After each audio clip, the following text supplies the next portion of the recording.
attorney. He named everybody involved in this thing. And I hereby declare that these people are corporations and they do not exist. They're a fiction. And she sat down. And the judge looked at that and she said he had such a pained look on his face. He looked at that attorney and he said, "Sir, you don't know how much I'd like to give you this summary judgment, but I can't.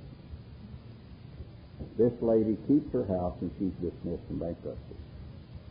You see, that's where they have us. They have us as dead people. And we're going around here acting like dead people, when we need to start understanding who you are. You're created, a living soul. How can anyone on this earth tell you that you're dead? Who can say that? You mean somebody else can declare something over you? You mean the Creator said, "Hey, I'm going to create this one superior. I'm going to give him a name." This is what's got us all screwed up. We give everybody titles. We call him judge and we think he's somebody. We call him preacher and we think he's somebody. We call him attorney. My God, he's in that big building downtown. And he pays $20,000 a month for rent on his place. And he's got this $4 million house out here in the neighborhood. He's got to be somebody. And I'm nobody. See? And this is the attitude that we've taken. Titles have killed the American people. You know, captain of the football team. The rest of the guys on there don't amount to anything. The captain's the only one. Well, he's a star running back. See, his title is star running back. Well, what happens to all them other guys? They become nothing. They're just part of that.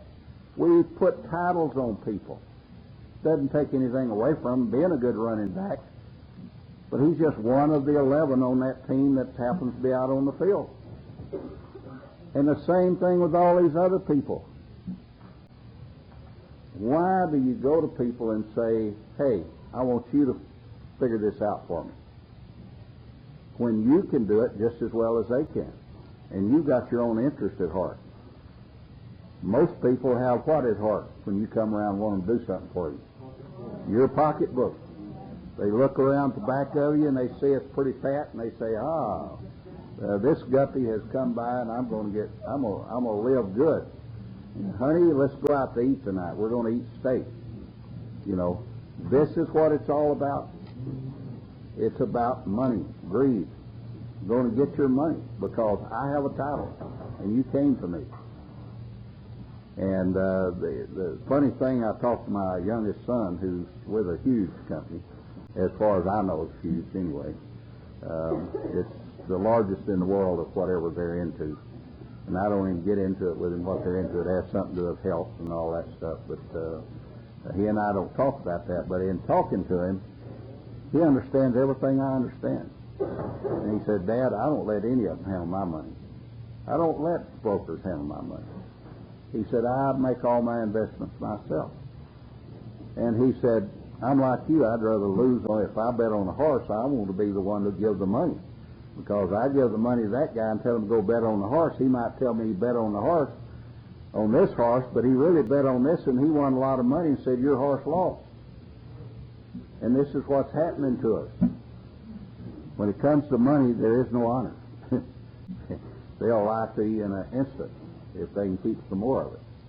So he tells me, he said, I don't let anyone. I've never let people. And so he said, when the market was going up real good, he said, I invested all my little investments every day and I made a lot of money on it. Then I noticed it was fixing to go down. So I started selling short. And I made a lot of money when it was going down. And then it's got into this situation it's in now, and he said, I don't get in there at all.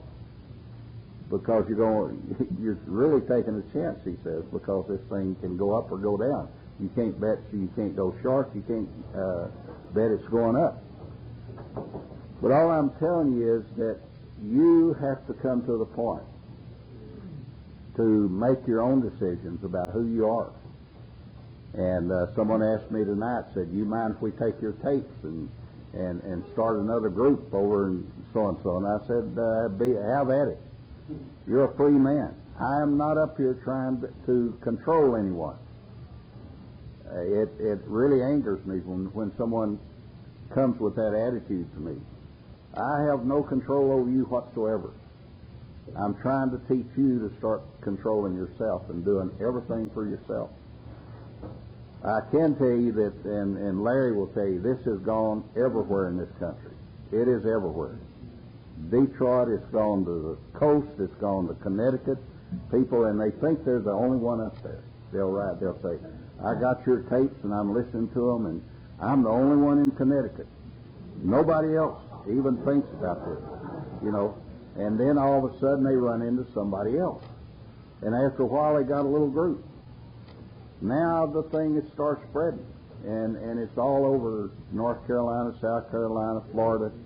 It's all over California. It is tearing California to pieces. Oregon, it's there, and in Washington, the man called me and he's supposed to fly down here to me. I don't know why he wants to fly down. He can get the tape from Larry, because they'll say the same thing I'll say to him when he comes down here.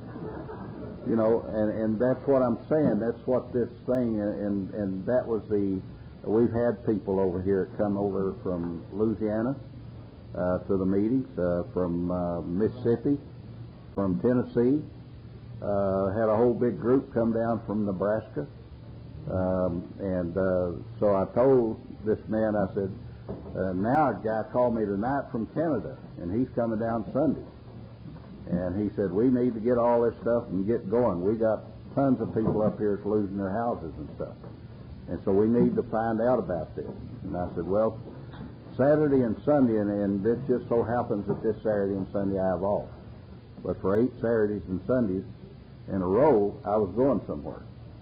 And so that kind of got to be get 20 calls over at the office, and I come home at night, and if somebody's kept me out late, there's 20 calls on the phone at night, and some people go to bed early, and but I've learned I just go ahead and call, and if I get their little voice deal, I just tell them I called.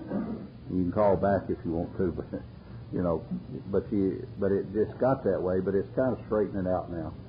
And we were involved in this thing that I told you about the last time about the law. And it was funny, Ed came to me and he said, man, he said, you told people that, he said, must be half your group's out of jobs. He said, they all came, he said, they kept me here late last time.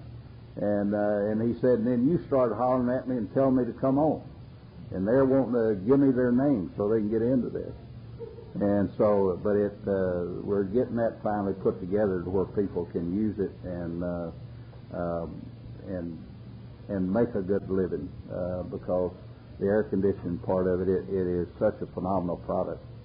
I've had it for 2 years, but I never could get this guy. We just couldn't seem to get anybody, you know, to the point that we went out and did this, and now it's starting to help it. This one lady, he said, told me tonight he put it in her car today, and it took the temperature in her car down to 8 degrees, and that's cold. And so then he put it in the house, and it'll drop your temperature in your house way down to where it'll cut your electricity about 40%. And I've never seen it fail. It has worked every time. Huh? There's a guy here, I'll tell you, his name's Don, sitting over there. You can go talk to Don. I'll stick you on him tonight. But anyway, there's a whole lot of things going on, and all I'm telling you, in all of this, of all the people in it, it's people who are seeking freedom. And when they're seeking freedom, all of a sudden these other things come along.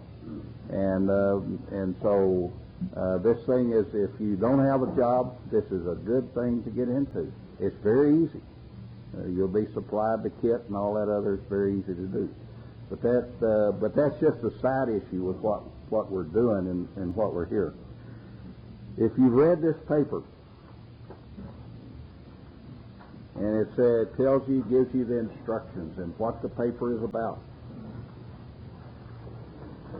Because I was told, and I don't want anyone leaving here tonight and saying, well, why didn't he tell us, why didn't he go over this paper and tell us what it's all about? Number one, most people don't take notes. So what they're doing is sitting here listening, and they walk out of here. It doesn't matter if I explain it or not. They're going to forget because it's the first time they've seen it. And so you just can't retain. And over the years, I found that out. If you get the tapes, you can listen to those over and over. I've had people to tell me they got the book and they read it. One guy said, I read it 5 times, and after the 5th time, all of a sudden it hit me what this was all about. And so you have to continually go over it. There's nobody can grasp anything just right now. What happens usually with documents and things that are given to me and information and stuff, I've been through this so much and have helped so many people that what happens is that this document comes in and all of a sudden it fills in one more void in what is going on. And we've been through, for a long time, we've been fighting this thing, and I've told people for a long time, I've gotten crosswise with a lot of people who are very, very smart when it comes to understanding or thinking they're understanding the law, that they can quote you, where they can't do this to you and they can't do that to you, and yet they do it. And I say, you're telling me, well, I use their law against them. I said, when has it worked? It doesn't work. I've never seen you use somebody's law against them and they say, oh my God, you got me there. Why? You're using a third party. Why are they going to let a third party get involved in your affairs? You come up there and quote them, well, Roe versus Wade, they say that has nothing to do with you. Well, it's the same thing, no, but it didn't have anything to do with you. Why are you quoting that to me? That's literally what they're saying to you. You're quoting me, my law. Who are you? You're bringing this third party called the law in, and it's funny even in religion. You're talking to somebody about your faith, and all of a sudden they bring a verse out of the Bible, and you say, wait a minute, that's the third party. You can't bring that into this discussion. Well, that's what all this is about. No, that isn't what we were talking about, though. You see, you bring a third party in. Not allowed. No third party is allowed in conversation between you and somebody else. The instant a third party, you ever been talking to somebody and it's a real amicable conversation, you're getting along well, you're discussing, you're agreeing, and then all of a sudden this third party comes up, and the next thing you know, you and him are fighting, and the third party turns around, snickers, and walks off. Because what he did is brought a third-party argument into the thing, and it destroyed whatever y'all had. It's like saying but. But destroys everything when you use that in conversation. Well, I agree with you on everything you said, but, and what they're saying, that's the old Hegelian dialectics, yeah, I agree with you, but, and then that erases everything you said. And now you go on and say what you're going to say. So the document is, as I told you, it was done by Ed Branham, and he and I went over this thing, and Ed didn't know how to spell, and so anyway, we changed it, and it's so funny. He sent me a contract, and it has to do with that oil thing, but he said, I got about 6 emails in a row. And it says, I made a mistake on the last one, so I said, okay, I'll print this off. I got to the next one, this is about 2 minutes later, and what he was doing, he'd say 610 on 6-2. And he was telling me at the time he was doing it, and he said, okay, 612, I found another mistake. Now this is it. I redid that thing 6 times. Finally, I got the last one, and it was the one that he wanted me to have. But anyway, Ed came up with this, and we went over it, changed it, and sent it back to him, and he changed it some more, and we changed it, and finally came up with this document. Now, there's one in here from this lady who used this, and she put some very good thing in there where she put agent acting as any county corporate governments et al., and agents acting as any municipal corporate governments et al. And she tells me in there she corrected the spelling and the punctuation. And people like to do that. I don't care. You see, I however I speak, that's the way it is. For me.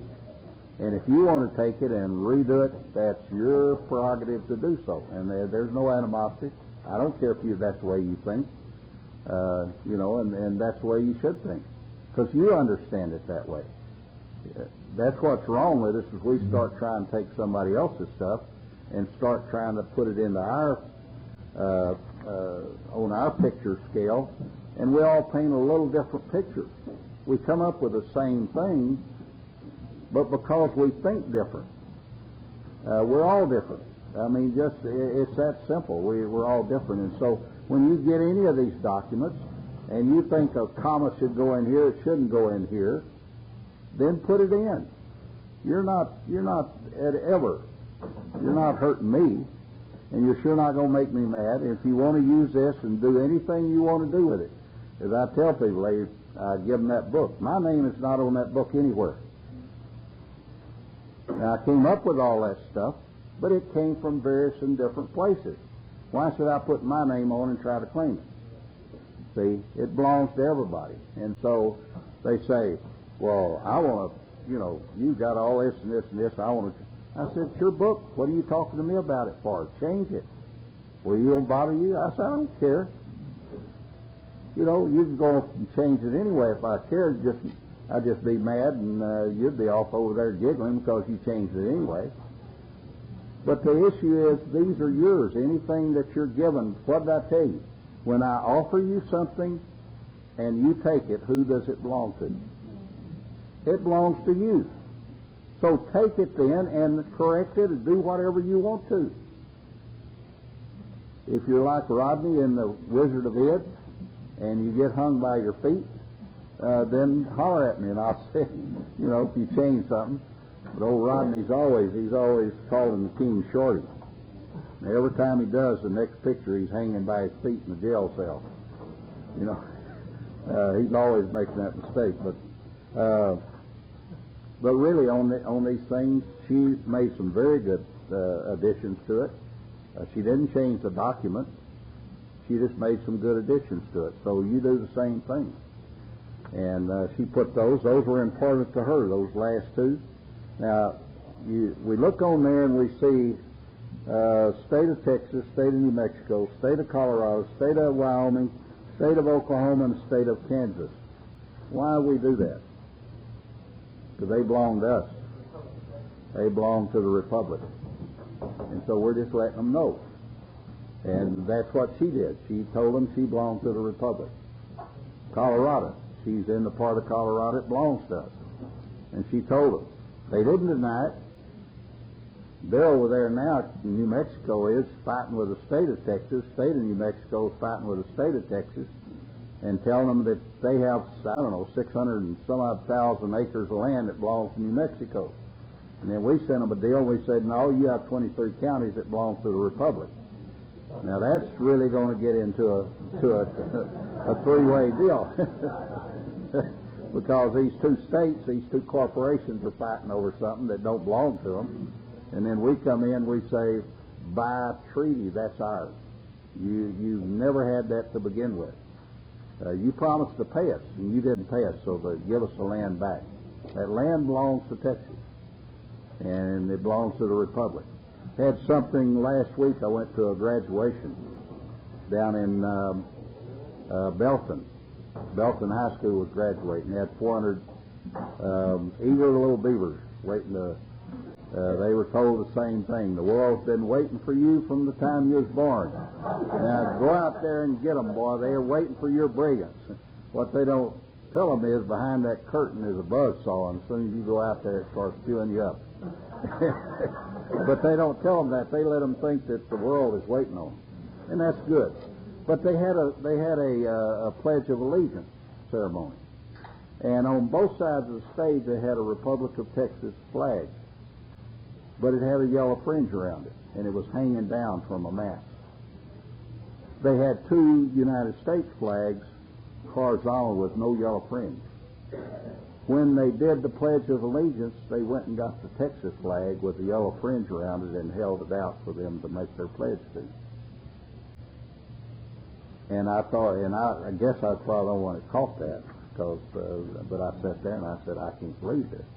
And I believe what they were doing was make them pledge allegiance to the flag of the United States, which they're saying that we own that. We're going to convince you that we own that Republic of Texas. But it's getting hot and heavy with them, so they're not going to own it very long. They don't own it now. They just think they do. And it says here, the reason for the documents: you now been declared dead and incompetent to handle any of your affairs without the representation of third parties. Think about your life and think what I'm telling you. Third parties have killed us and ruled us from the time we were born. And it says, this declares you alive and a sovereign and competent to handle all of your affairs. The firing of all third parties allows you to manage and handle all of your affairs as you so choose. The third parties are then declared incompetent and will be committing a commercial crime of practicing law without a license if they proceed. The funny thing, this lady in California, I go out sometimes to California. I've been out there about 5 times to this one group, and they want me to come back. I don't have the time to go out. But anyway, this one lady, they'd been beating her to a pulp. I mean, just threatening her and doing everything to her. And she told this guy, she said, I'm so tired of this. He said, well, are you really tired enough to do something? She said, yes. So he told her about all this. So she goes into court, and he said, it's so funny. He said the attorney was about 6'6" and very belligerent, very nasty to her. And said she just all of a sudden, he was really haranguing on her about something. She just turned around, she said, sir, are you addressing me? If you think you're representing me, you're fired. And she said his whole countenance just fell down to the floor. And he just sat down in his chair and didn't say another word. So it does work, and so they're doing this all the time out there. There's so many things going on that, and am I telling you this works every time? No, because I don't know what people do. I don't know you don't know who you're dealing with. You don't know how far they're willing to go to try to convince you, but sometimes it does not work. And I'm not telling you every time it does, because people are different and they're different. And so you're going to get different answers from different people. But it is where we are. And what is important with this document? So your power of attorney for your straw man and your copyright of your straw man. The power of attorney is more important in this case than the copyright. The copyright is simply to clobber somebody if they use your name. But the power of attorney gives you the right. And this power of attorney, we've had it for a long time, did not know that this almost matches verbatim with the power that they call it a durable power of attorney that's listed in the probate statutes that says that you can give your power of attorney for this straw man to anyone. It does not say you can only give it to an attorney. But the thing is almost verbatim. And so it's a good document, and what it does, it gives you the power to act on behalf. You're now representing the straw man, and since he's representing you in commerce, you're not going to clobber him. You're going to take care of it, and you're going to try to keep him under control. He goes over there and he goes wild spending your money, and then they all of a sudden come to you and say, hey, the straw man's been over here and he's got all these things, these debts lined up, and we want you to pay. And you say, well, I don't have anything to pay with, but I'll issue you some credit. And so therein lies the issue in all of this is this money system. An offered document received from this day forward, and simply write diagonally across, I have received your offer and I accept it as true. I am returning your offer for discharge and closing this matter. You are ordered to return all papers regarding the matter to me within the 3-day period. Attach your power of attorney, copyright, your competency and incompetency document to their offer and return it to them. Make a copy always for the sheriff, governor, and if about taxes, the controller. Controller in Austin controls all the taxes, the property taxes. He's in charge. Carol Keaton Strayhorn. I always like to keep calling her Rylander because she got married and she wants you to call her Strayhorn. But I write to her as Rylander. That was her name. So just something to irritate her. Then this document here, notice for competency and incompetency, revocation of power of attorney, and firing all persons below, and demand to cease and desist. And here's old Jackrabbit Patriot again. He's back into the picture. Anyway, that's your name. I don't know why some people take these documents and they turn it on. They turn them in with Jackrabbit Patriot on there. They really do. And they wonder why why it don't work. And so anyway, change that to your name, to your upper and lowercase name. And we're putting on here Irving, Republic of Texas. We put that on all of our documents we write to anybody. You do what you want to. You can put on there Irving, Texas, and you put the little zip codes you want to, whatever. I suggest you put it in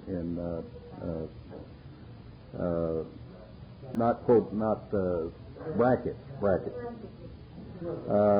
To all agents, administrators acting as third-party persons. Equality under the law is paramount and mandatory by law. I am competent to handle my own affairs. The sovereign cannot be tried in his or her court. You realize when you take that court over, how in the world is anyone going to try you? You can't be tried in your court. You can have a tort action brought against you. But once you do this, you can never be charged with a crime again. A crime is a corporation crime. In other words, it's something that the corporation files against you. They can never file a crime against you again. Why? Because you've declared yourself sovereign. They can file a tort action against you, and that's when you've hurt somebody else. A sovereign can have a tort action filed against him, but he can't have a crime. Now, he may have committed a tort against another human, and he's brought in the common law court, and then the jury will decide what he did and what to do to him. And then you say, I'm accepting all documented matters as recorded by the below listed present or future with a person named Jack R. Patriot, with your copyright symbol beside him, or any other derivative, and everything in them as true. I am returning all documents. So you don't want to start arguing with them about what they filed on you in the past. You want to accept it as true and go on. See, your life will be a whole lot easier. I am returning all documents recorded past, present, and future matters to you for discharge and closure. And then, yes. Okay. All right. And you say it's time to start. No, sir. Oh, you were doing for him. Okay.